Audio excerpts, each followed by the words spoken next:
Welcome, Crucible connoisseurs, to another KeyForge video. Sorry I missed last Monday, but it is a great time to be a KeyForge fan, a KeyForge player. I'm back from the Philly Vault tour. I had a great time, and I've got a recap video coming out very soon. I'm going to hopefully be working on it the same day that I'm recording this, so we'll see how quickly I'm able to get it out, but I needed to show you this. So, this is the new KeyForge Vault Tour deck for 2023. They said that they'll do one for every year. And what it is, see if we can pull it up here, is it's its own unique set. So there is a combination of houses that I'm not sure has been seen before. I think it's a little similar to a Worlds Collide, but some of the houses have been moved or something replaced Mars, or was replaced with Mars. But this set's got Brobnar, Dis, Logos, Mars, Saurian, Star Alliance, and Untamed. The decks have seemed pretty good. There isn't anything particularly crazy about them. A lot of them are your average Archon deck. You might get a great one, you might get a meh one, but they are only acquired at Vault Tours, which I think it's super cool to have another unique product out here with another treatment and a unique set. They are also tournament legal, which is really interesting. So if you can get a really good one, maybe you can pull it through Archon. I've seen some really great stuff. I've removed the tape from this, but I have not opened it. It is completely sealed, and I am so excited to dig into it with you. So without further ado, let's get this open. So for this deck, we've got Dis, Logos, and Mars. Master Glass of Bextos. So that Archon looks really cool, a yellow Archon with big wings.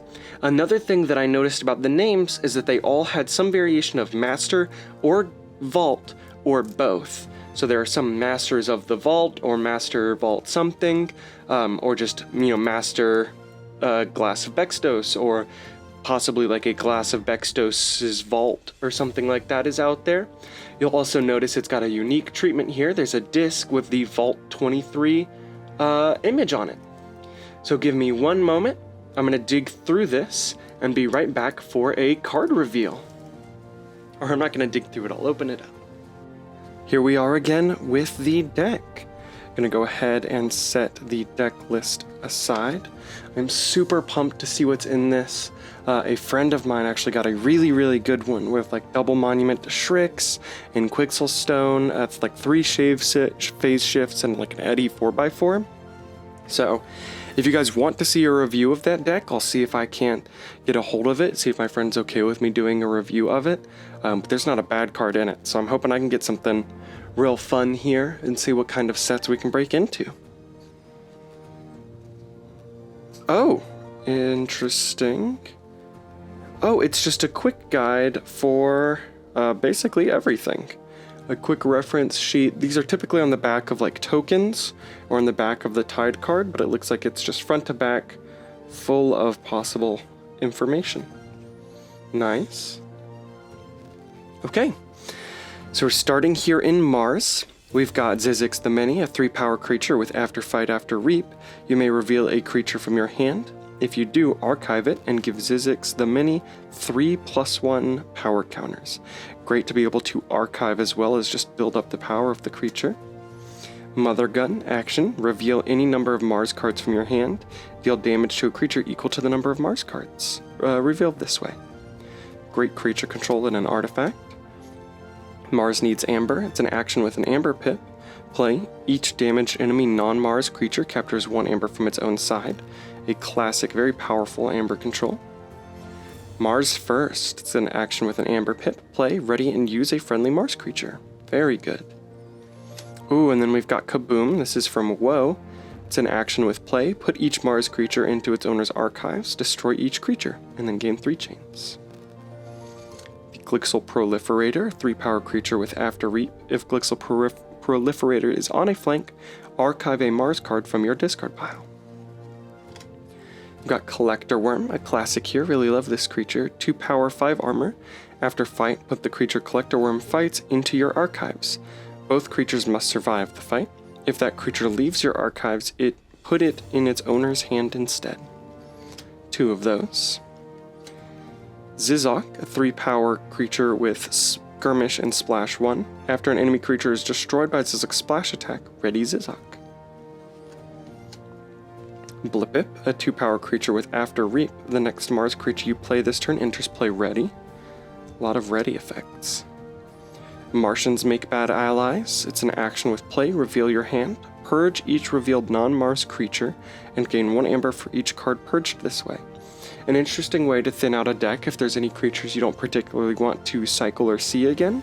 Can get you right back to those Mars turns a little bit faster. I typically am not a huge fan of this card because I'm not great at using it, and it's perfectly timed. Another action here, Irradiated Amber. It's got an Amber Pip in play. If your opponent has 6 Amber or more, deal 3 damage to each enemy creature. An interestingly conditioned board control. Then we've got in Logos, we're starting with a creature, 6-power Titan Engineer. When Titan Engineer is not on a flank, keys cost +1. Ooh, and then we've got Professor Sutterkin, a Logos classic. 2-power creature with After Reap, draw a card for each friendly Logos creature. Lethalogica, great Logos efficiency card. It's got an Amber Pip on it, and play, discard cards from the top of your deck until you discard a Logos card. Or run out of cards. If you discard a Logos card this way, put it into your hand. Eddie 4x4. 3-power creature with your opponent's keys cost +1 amber for each card in your archives. Play archive a card.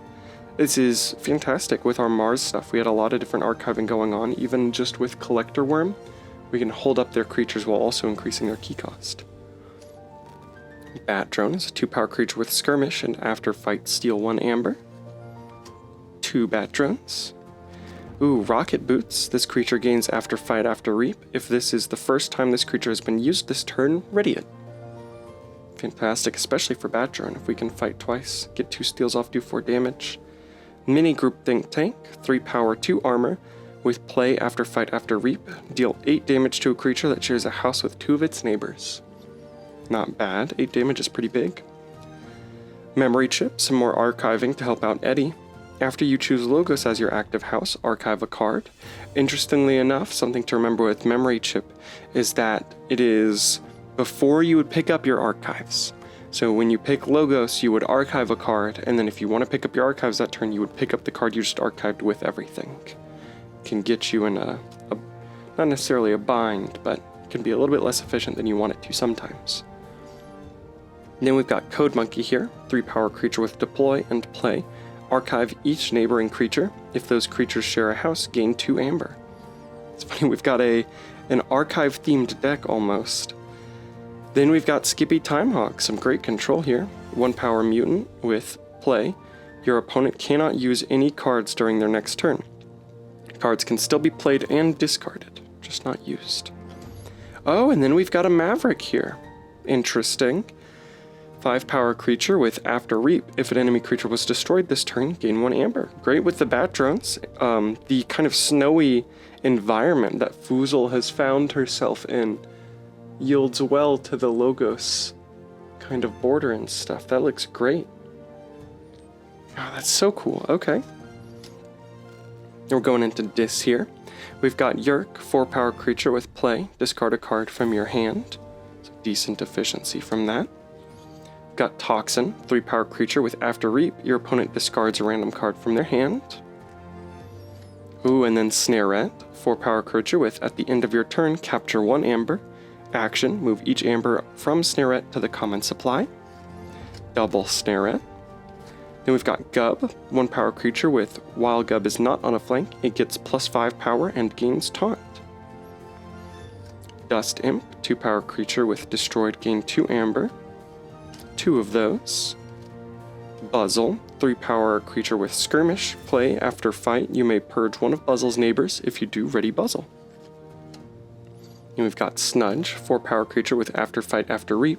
Return an artifact or flank creature to its owner's hand. Ooh, Poltergeist, for some great artifact control. It's got 1 amber, and play, use an artifact controlled by any player as if it was yours. Destroy that artifact. Oh, and then Harvest Time. Play, choose a trait, Purge each card with that trait. Each player gains 1 amber for each card that they controlled that was purged this way. And Guilty Hearts, an action with an amber pip on it. Play, destroy each creature with amber on it.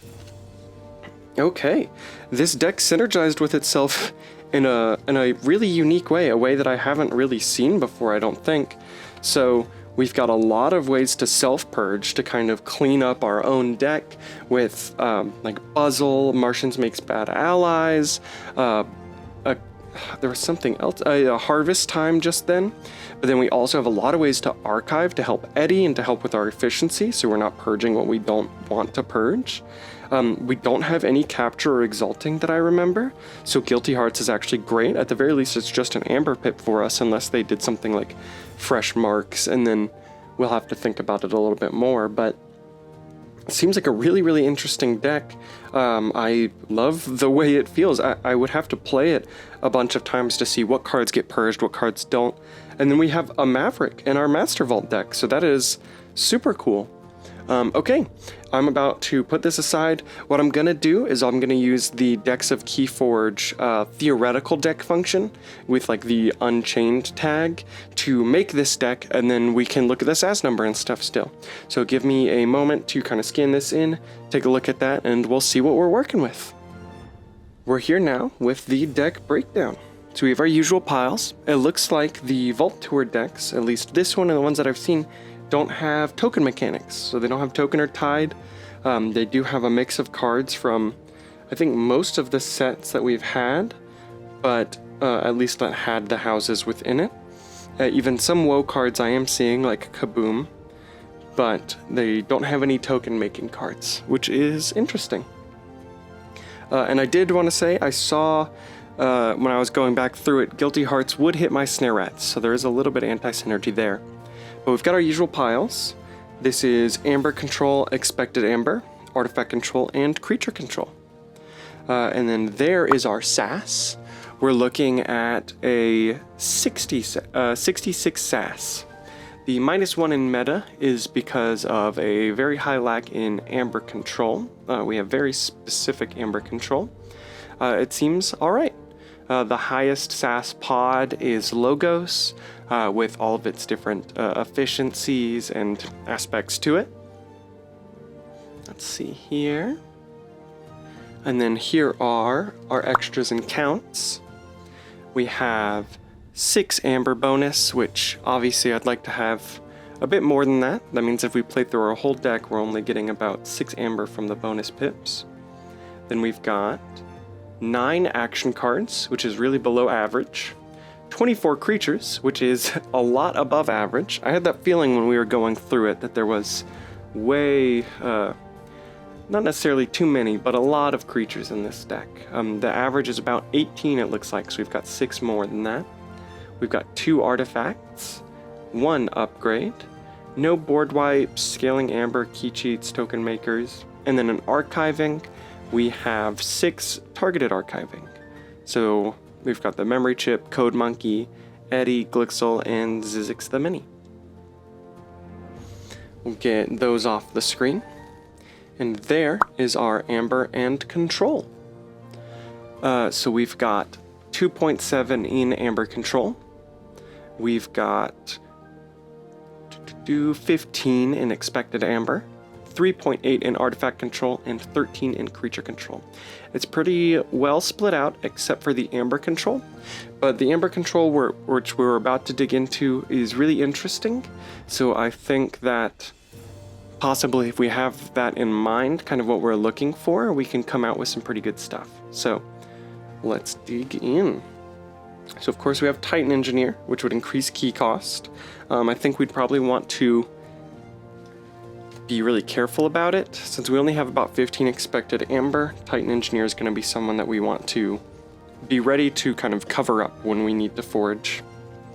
Then both of our Snarets, which is great. Some consistent, what's the word? Capturing. There we go. Don't know why I was blanking on that. Some consistent capturing. I'm also looking at it now. While they do capture, Guilty Hearts is a discard. So if we have both the Snarets out before we play it, then we can action them to put that amber into the common supply. Or if we play it on the same turn we play Guilty Hearts, they won't have amber on them. So it's less of a big deal than I thought it was. And then we've got our bat drones here, which can fight to steal 1. Great, because they have skirmish. Then we've got our Mars needs amber here. We've got a lot of creatures and we do a lot of fighting. So I think that this can definitely get us some amber. We just don't have any targeted damage, I don't think, which kind of stinks. And then Eddie, of course, tons of archiving. We just have to keep him alive. So I think a card like, Gub is actually going to be pretty important with its ability to protect Eddie. It's one of the creatures we'll want to try and keep around, kind of fill out the board space with. Then we've got our expected amber here. A blip because it lets you have a ready creature, so most of the time you will be reaping with that. Code Monkey because if they share a house, you'll gain 2 from those archived cards. Foozle is self-explanatory, an extra amber if a creature was destroyed.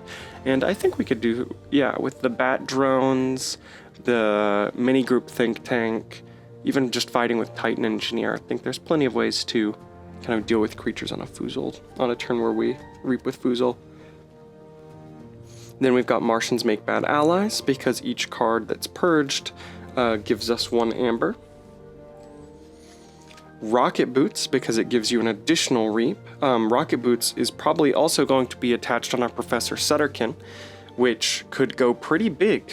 So if we had, I don't think we have a way to put Professor Sutterkin into play ready, but if we could have Professor Sutterkin out and protected by probably Gub or something, and then we put Rocket Boots on it, we've got, let's count them, 1, 2, goodness, this is not pulling up properly. 1, 2, 3, 4, 5, 6, 7, 8, 9 Logos creatures. So theoretically, if we're able to fill out our board, we're looking at like 18 draw there, which would just be crazy. Oh my goodness. Probably get fought off the board fast because of that. Then Mars first, because it's got an amber pip and it readies and you can ready and use a friendly Mars creature.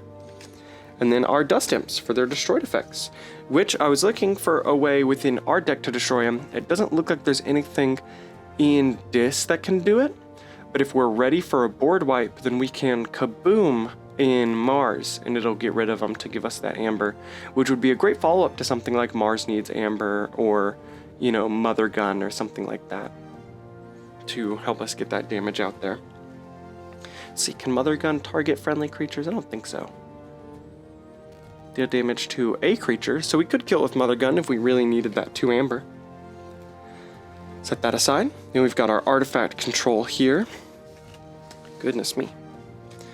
Snudge, which just lets us return an artifact or flank creature to its owner's hand. The artifact is typically what people hit.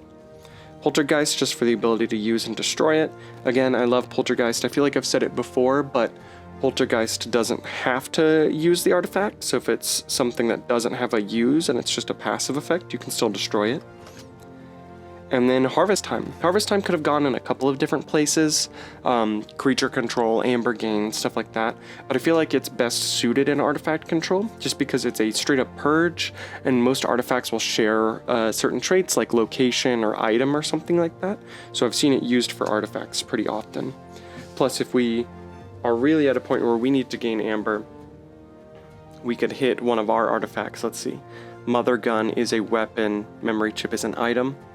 So if we really want the additional amber and we don't want our opponent to get hit with it, we could call one of those or something else. And then creature control. This is our biggest pile here. So we've got Buzzle because it's 3 power with skirmish, and then you can ready it on play or after fight. Minigroup Think Tank for the targeted 8 damage. Mother Gun, which we were just talking about. Skippy Time Hog. So Skippy Time Hog could have also been put in artifact control, but again, I think it's better suited for creature control, just because there's typically going to be more creatures and it stops the fighting and reaping, so just prevents everything from being used. Guilty Hearts, just straight up destroying. This would be great against some big Saurian, especially Woe Saurian, which exalts a lot and doesn't protect itself too super crazy. irradiated amber, which I don't know that I've ever seen actually go off because of the prerequisite of 6 amber. You would hope that you have a response in Mars for it, but we have Mars needs amber, so if our opponent is checking, we could play this and then Mars needs amber them, which would be nice.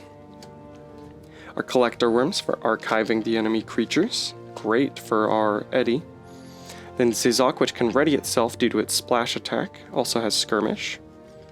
And then Kaboom, which would be our board wipe, archiving our Mars creatures and then detonating everything else. You have to be careful with Kaboom. I've seen scenarios where people had their Mars creatures warded and they played Kaboom, and what that would do is it would try and archive that creature.